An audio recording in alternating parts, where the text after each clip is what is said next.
where the religious, sometimes the religious personality or the appearance of the religious personality is very intimidating.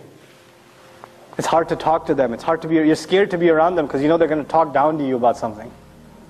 Right? You're afraid of them. A lot of times sisters that wear hijab, sisters that don't wear hijab, they cross the street and go the other way.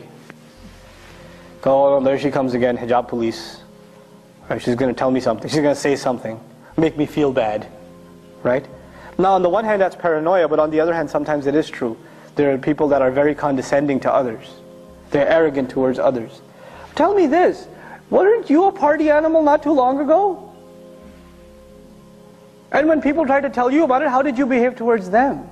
Did you forget where you came from? How far Allah brought you? Right? People forget that. People forget where they used to be and where Allah brought them. And then years later they see someone who's a party animal and say, Astaghfirullah, how could you be like that? Where were you? That guy should remind you of yourself. You were exactly like that. So you should remember Allah's favor upon you. وَكُنْتُمْ عَلَى شَفَا حُفْرَةٍ مِّنَ النَّارِ. You used to be at the very edge of the fire. فَأَنْقَذَكُمْ مِنْهَا. He pulled you out of it. And it's in that ayah Allah says, فَأَلَّفَ بَيْنَ قُلُوبِكُمْ. Right? The same ayah. He put love between your hearts.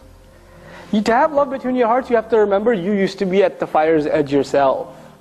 And you got pulled back, and it wasn't because of you. It's not because you're a really smart person, and that's why you deserve to be pulled back. Whose favor was it to you? It was Allah's favor to you. How dare you look at somebody else and think like that? Right? This arrogance is a horrible thing. It'll wipe out all the goodness out of you.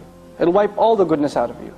And it is most of the time our youth who end up into heated debates about whatever, if it's a theology issue, if it's a fiqh issue, if it's an MSA presidency, I don't care what the issue is. Doesn't even matter. You know usually what the root problem of the debate is? It's ego. It's a big ego. That's all it is. People talking about scholars like they're talking about some athlete. You know, that guy, I don't like him. I don't like what he says. Excuse me? Do you know what journey he made for the sake of Allah? Even if you disagree with him, the fact that he left his home, whoever that scholar is, and traveled halfway across the world to seek knowledge, and spent nights and nights and nights praying and memorizing and studying, you're going to just pass a comment on him like, oh, I don't like what he says, I think he's deviant. How dare you? What have you done? What puts you in that position to be able to say that? And you know, if you disagree with a Muslim and you think they're wrong, what should be your first attitude towards them? You should pass a verdict on them that they're headed to hell, or should you genuinely be concerned for them? And if you were genuinely concerned for them, you wouldn't talk to anybody else about them. Who would you talk to? Themselves. You would go and talk to themselves. If that was sincerity in you, you would address your concerns to them, not to anybody else. But this shows lack of sincerity. This shows ego. This shows you've got your team, you're rooting for your side, and you're just going to make comments about the other. That's immature, arrogant, egotist. This is what it is.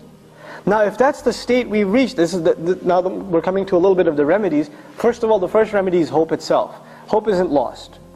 Allah Azza wa Jal in the next ayah, so beautiful, man, subhanallah. He says, "I'lamu, you had better know, anna Allah yuhyi al-arda ba'da mawtiha."